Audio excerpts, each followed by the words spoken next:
الحمدللہ رب العالمین والعاقبۃ للمتقین والصلاۃ والسلام علی خاتم الانبیاء والمرسلین وخاتم النبیین وخاتم المعصومین صدق اللہ مولانا العظیم۔ حضرات ذی وقار،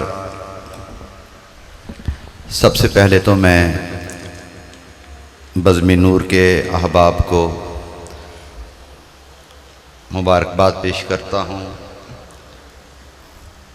اور یہ بالیقین ان کے خلوص کا اظہار ایک ایک لمحے ایک ایک ساتھ میں ہو رہا تھا کہ واقعی انہوں نے اپنے شیخ کی یاد میں اس محفل کے انعقاد میں سوائے ان کی خلوص محبت اور عقیدت کے علاوہ کچھ نہیں تھا، اور بحمداللہ ہر سال کی طرح اس سال بھی قبلہ حضرت صاحب کا یہ عرس مبارک انہی کیفیات، انہی روحانی واردات کے ساتھ شروع ہوا جہاں سے یہ گزشتہ سال ختم ہوا تھا، اور یہ روحانی کیفیات الحمدللہ ہر سال ہمیں ملتی ہیں۔ اور آپ صاحب صفدر رضا نوری صاحب نے بالکل صحیح کہا کہ یہاں جو بھی آیا اس نے کمال پڑھا۔ اللہ پاک سب کی حاضری اپنی بارگاہ میں قبول و منظور فرمائے۔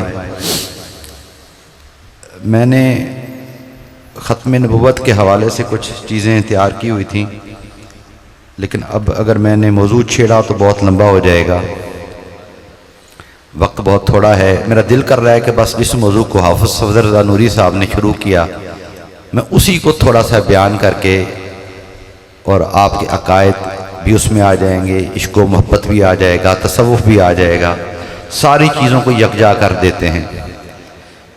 قبلہ حافظ صفدر رضا نوری صاحب نے ایک واقعہ بیان کیا کہ ہجرت مدینہ جب میرے آقا نے فرمائی تو اس وقت میرے آقا کے ہم سفر، میرے اور آپ کے شیخ، نقشبندیوں کے تاجدار، مومنوں کے سردار سیدنا ابو بکر صدیق رضی اللہ تعالیٰ عنہ کو اپنے ساتھ رکھا۔ بسم اللہ۔ اب دو کیفیتیں ہیں اور دو رشتے ہیں، آپ نے ان دونوں کو، کیفیتوں کو، رشتوں کو ملحوظ رکھنا ہے، اور اسی میں اہل سنت کا عقیدہ بھی ہے۔ ہم صرف سفر ہجرت کو ڈسکس کریں گے۔ دیکھیں، مولا علی میرے کریم آقا علیہ السلام کے چھوٹے بھائی بھی تھے، اور میرے کریم آقا علیہ السلام کے داماد بھی تھے۔ داماد کا اور چھوٹے بھائی کے ساتھ جو رشتہ اور تعلق ہوتا ہے وہ ہمیشہ محبت کے ساتھ شفقت کا ہوتا ہے۔ محبت تو ہر جگہ ہوتی ہے، احترام میں بھی محبت ہوتی ہے، تکریم میں بھی محبت ہوتی ہے، تعظیم میں بھی محبت ہوتی ہے، اور شفقت میں بھی محبت ہوتی ہے۔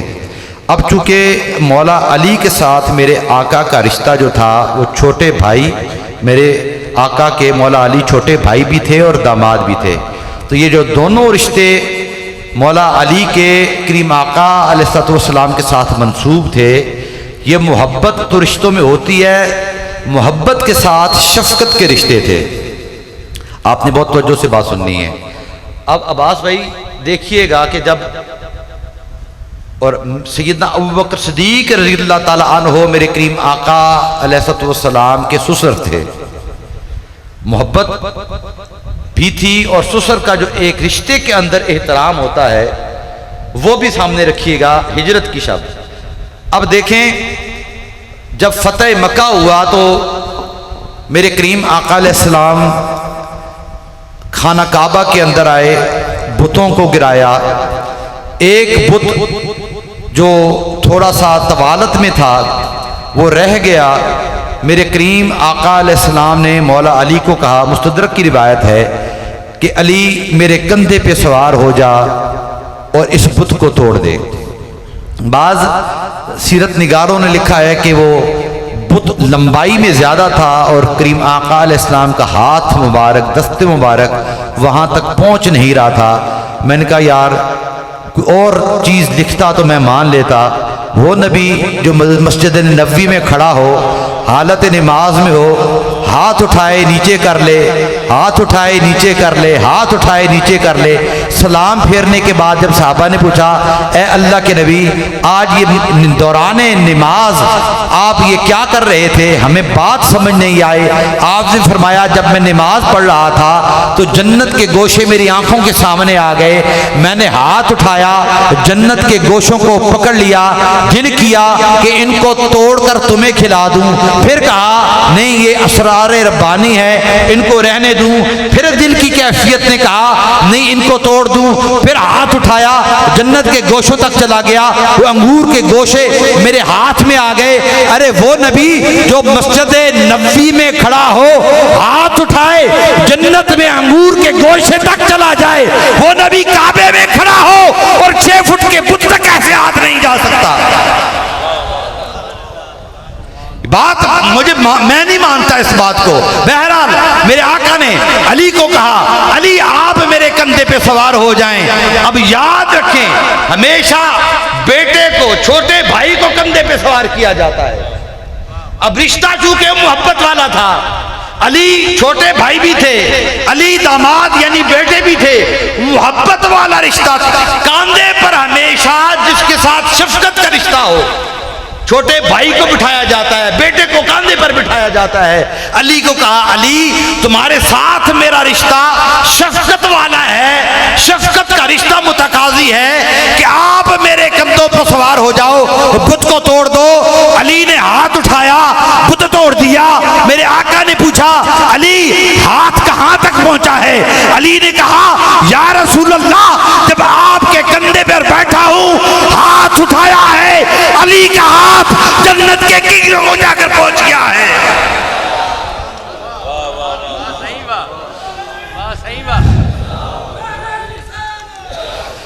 علی کا ہاتھ جنت کے کنگروں پر جب پہنچ گیا ہے، میرے آقا نے فرمایا علی نیچے اتر آؤ۔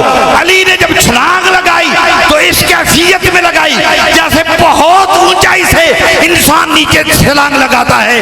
میرے آقا مولا علی کی چھلانگ لگانے کی کیفیت کو دیکھ کر مسکرانے لگ پڑے، ہنسنے لگ پڑے۔ پوچھا علی یہ چھلانگ کس طرح لگائی ہے؟ آپ اتنی اونچائی سے تو نہیں اتر رہے تھے۔ یا رسول اللہ جنت کے کنگروں کو ہاتھ لگایا ہوا تھا، وہاں سے نیچے اتر رہا تھا۔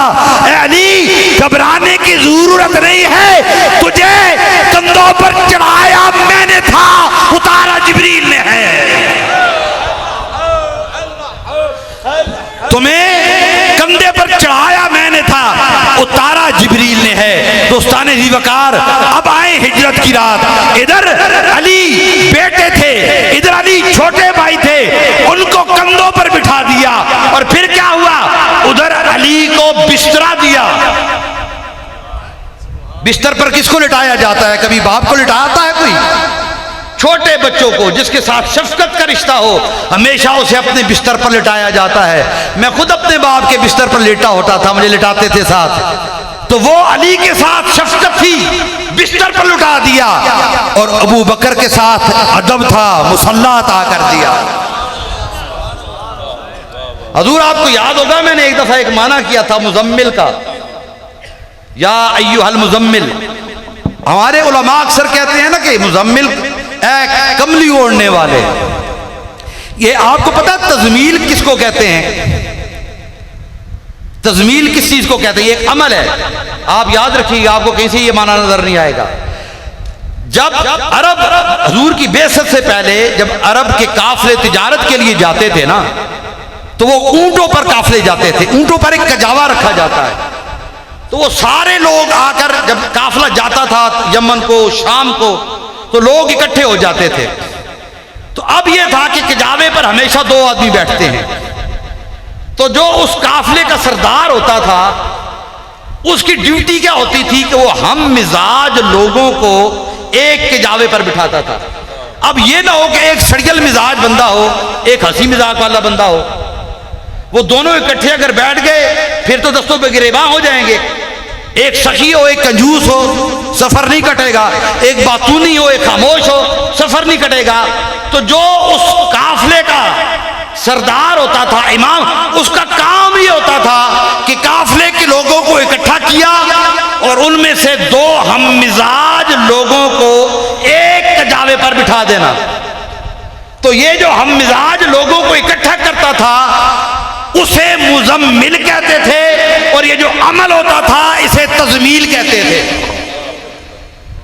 تو مزمل اسے کہتے ہیں کہ جو جس جگہ پر جس کو بٹھانا ہے، جو اس مقام پر جس کو بٹھا دے اس کو مزمل کہتے ہیں۔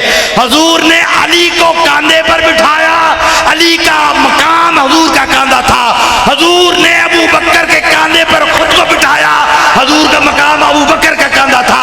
جو بستر پر علی کو لٹائے، جو مصلی پہ ابو بکر کو کھڑا کرے، جو علی کو اپنے کندھے پہ بٹھائے، جو ابو بکر کے کندھے پر بیٹھے، جو عائشہ کو اپنے لیے منتخب کرے، جو فاطمہ کو علی کے لیے کوئی تو مزمل ہوتا ہے۔ مزمل کا کام ہی یہی ہے کہ ہم مزاج لوگوں کو ایک جگہ پر لے آنا، جس کا جو مقام ہو اس مقام پر اس کو لے آنا، اس کو کہتے ہیں مزمل۔ یا ایھا المزمل، اے قافلے میں ہم مزاج لوگوں کو یکجا کرنے والے، یہ ہے مزمل۔ اب مزمل کا کام کیا ہے؟ جو جس کا حق ہے اسے دیا جائے۔ علی کا حق کیا تھا؟ شفقت کا رشتہ ہے، مصلی دے، بسترا دے دیا۔ ابو بکر کا حق کیا تھا؟ ادب کا مقام ہے، مصلی دے دیا۔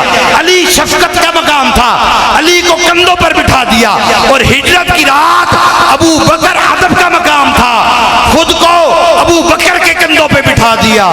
یہی تو مزمل کا کام ہوتا ہے۔ اور جو بات بس میں کرنا چاہتا ہوں، اب ہجرت کی رات جو جہاں پر میرا وہ تخیل بنا، یہ موضوع بنا حافظ صاحب کی بات سن کر، اب جب میرے آقا غار ثور میں پہنچے تو وہاں آپ کو پتا ہے نا 3 دن اور 3 راتیں میرے آقا نے قیام کیا۔ کتنا؟ 3 دن اور 3 راتیں۔ اچھا مجھے بتائیں، جو رسول ہو اور رسول بھی نہیں رسولوں کا امام ہو، اس کی زندگی کا جو ایک ایک لمحہ ہوتا ہے نا، ایک ایک لمحہ، پوری کائنات کی سانسیں، پوری کائنات کی سانسیں، ازل سے لے کے ابد تک جتنی بھی کائنات بنی ہے، پورے ازل سے ابد تک ساری سانسیں جمع کرنے حضور کی ایک سانس ان ساری سانسوں سے قیمتی ہے، اتنی قیمتی ہے میری آقا کی زندگی۔ تو یار 3 دن 3 رات، جس رسول کی ایک سانس کائنات کی ہر ساتوں کو اکٹھا کر لو پھر بھی قیمتی ہے، تو 3 دن اور 3 راتیں حضور اپنے غلام ابو بکر کے ساتھ کیا فضول بیٹھے رہے؟ نعوذ باللہ، نہیں، وہاں کیا تھا؟ غار میں جو 3 دن 3 راتیں قیام کیا نا، وہ ابو بکر صدیق کو تیاری کروا رہے تھے، ابو بکر صدیق کو تیاری کروا رہے تھے۔ اب جو نقشہ آپ صاحب نے کھینچا ہے نا کہ حضور کا چہرہ سیدنا ابو بکر صدیق کے زانوں میں تھا، اور ابو بکر صدیق اس کو ٹک ٹک دیکھتے تھے، حضور ابو بکر کو دیکھتے تھے۔ اور دوستانہ یہ دیکھنا اتنا معمولی کام نہیں ہے۔ دیکھیں، ہم چونکہ سلسلہ نقشبندیہ کے پیروکار ہیں، سارے سلسلے بہت افضل ہیں، سارے سلسلے بہت افضل ہیں، مگر سلسلہ نقشبندیہ تمام سلاسل سے افضل اس لیے ہے کہ باقی سلسلے مولا علی سے شروع ہوتے ہیں۔ نقشبندیوں کو اس بات پر ناز اور فخر کرنا چاہیے کہ ہمارا سلسلہ ابو بکر صدیق سے شروع ہوتا ہے۔ اچھا، عموماً نقشبندی دلیل یہ دیتے ہیں کہ چونکہ جس طرح ابو بکر صدیق حضور کے سب صحابہ سے افضل ہیں، یہ دلیل بھی اپنی جگہ پر بالکل درست ہے، اس لیے جو سلسلہ ابو بکر صدیق سے شروع ہوا وہ سلسلہ بھی باقی سلسلوں سے سب سے افضل ہوگا۔ مگر یہ افضل ہوا کیسے؟ عباس بھائی آج بہت سارے لوگوں کو اس کا جواب دیتا ہوں۔ دیکھیں، یہ جو 3 دن اور 3 راتیں تھیں نا غار ثور میں، اس میں ہوا کیا؟ ہمارے نقشبندیہ سلسلے میں اور سلسلے نقشبندیہ مجدیہ میں 3 قسم کی توجہات ہوتی ہیں. جو شیخ اپنے مرید پر توجہ کرتا ہے وہ 3 قسم کی توجہ ہوتی ہے. ایک ہوتی ہے توجہ انعکاسی. اب یہ بات بڑے غور سے آپ نے سننی ہے. ایک توجہ ہوتی ہے انعکاسی، ایک توجہ ہوتی ہے القائی، ایک توجہ ہوتی ہے اتحادی. انعکاسی کیا ہے؟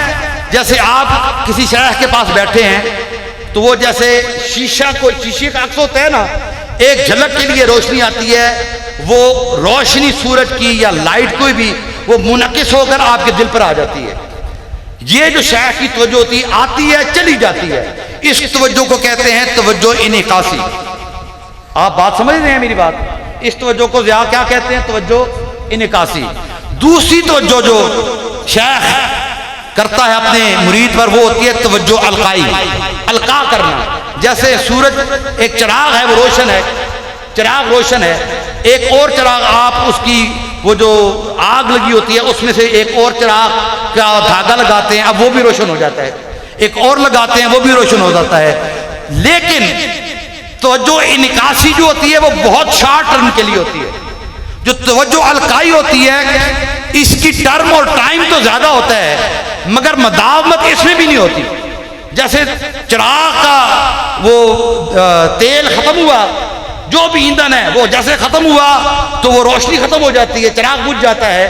تو توجہ القائی ذرا مشکل بات ہے لیکن سمجھ لینا، توجہ القائی بھی ایسے ہوتی ہے، اس کی تھوڑا سا لمٹ زیادہ ہوتی ہے مگر جس طرح وہ ایندھن ختم ہونے سے چراغ بجھ جاتا ہے تو اسی طرح شیخ کی توجہ القائی جب ہوتی ہے ایک مدت اور وقت کے بعد اس کا اثر بھی مرید کے اوپر سے ختم ہو جاتا ہے.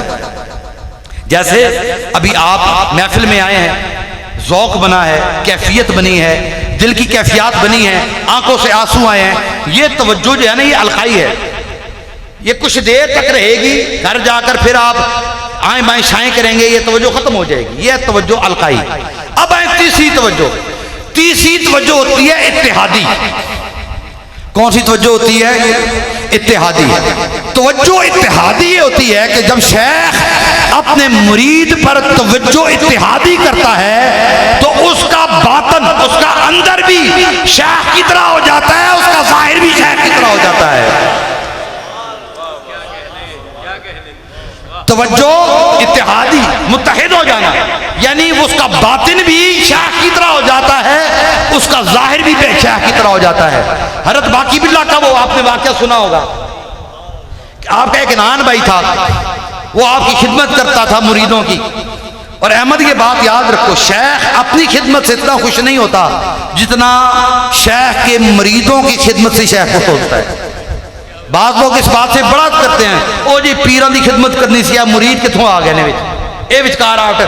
یاد رکھیں جو شیخ ہوتا ہے نا، جب شیخ کی خدمت کریں گے خوش ہوگا، مگر شیخ اس سے کہیں زیادہ تب خوش ہوتا ہے جب آپ اپنے پیر بھائیوں یعنی شیخ کے مریدوں کی خدمت کرتے ہیں. مریدوں سے محبت رکھنا، مریدوں کی خدمت کرنا، مریدوں کی عزت کرنا، یہ در حقیقت شیخ کی عزت ہوتی ہے. اور کسی بابے نے فرمایا تھا کہ در حقیقت اپنے پیر بھائی کا دیدار مرشد کا دیدار ہوتا ہے. کیونکہ جب آپ اپنے پیر بھائی کو دیکھتے ہیں، اس کو دیکھ کر سب سے پہلے جو ہستی آپ کو یاد آتی ہے وہ اپنے شیخ کی ہستی یاد آتی ہے. تو مریدوں کو دیکھ کر دل سوڑا نہ کیا کریں، دل کشادہ کیا کریں. اگر شیخ کی محبت چاہتے ہیں تو توجہ ذاتی. باقی باللہ کا ہمارے جو مجددیوں کے شیخ ہیں، امام ہیں، ان کا وہ نان بھائی تھا، مریدوں کی خدمت کرتا تھا. ایک دفعہ کیا ہوا کہ سردیوں کے دن تھے، رات دیر سے حضور باقی باللہ کے کچھ مہمان آئے تو اس نان بھائی نے نا تازہ تازہ روٹی مریدوں کو کھلائی، تازہ تازہ سالن گرم کر کے دیا.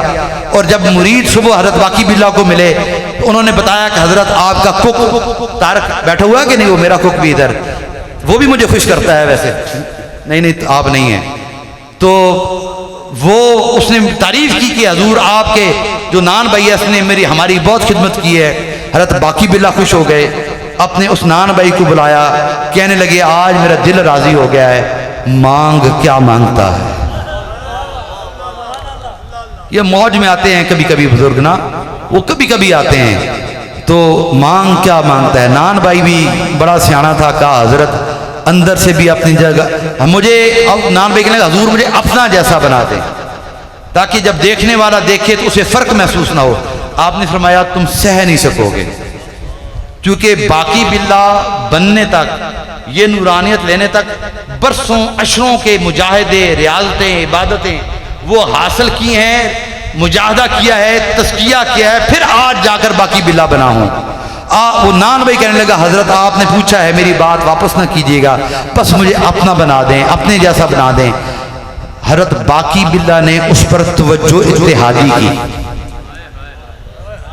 توجہ اتحادی کی.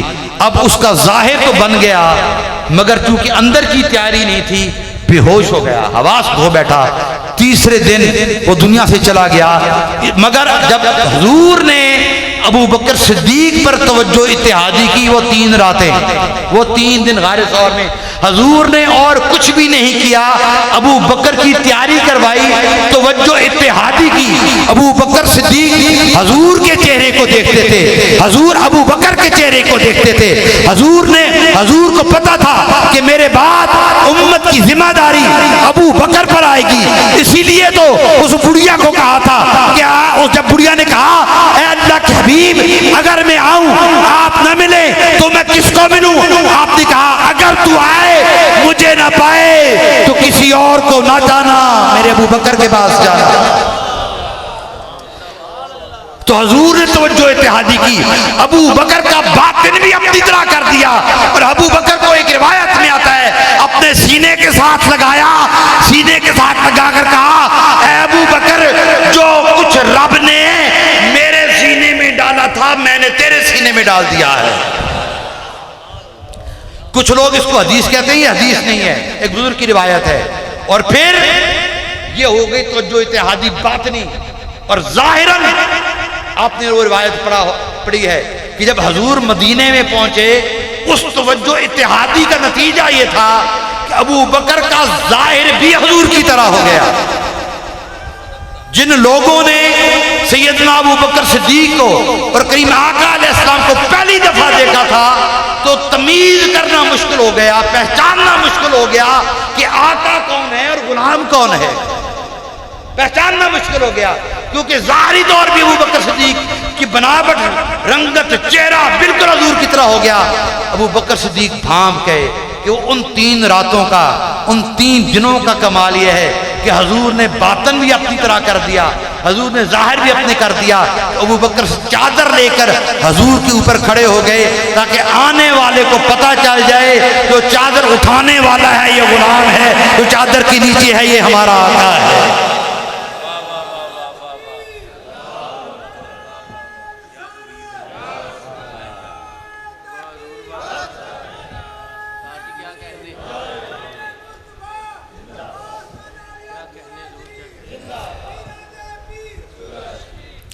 تو یہ توجہ اتحادی جو سلسلہ نقشبندیہ مجدیہ میں ہوتی ہے اس کا نتیجہ تھا. اور جو سلسلہ نقشبندیہ مجدیہ کی فضیلت ہے وہ اسی لیے ہے کہ توجہ اتحادی سوائے سلسلہ عالیہ نقشبندیہ کے مجدیہ کے علاوہ کسی سلسلے میں توجہ اتحادی نہیں ہے. یہ وضوح کے ساتھ میں کہہ رہا ہوں، اس لیے کہ توجہ اتحادی صرف ابو بکر صدیق پر آئی.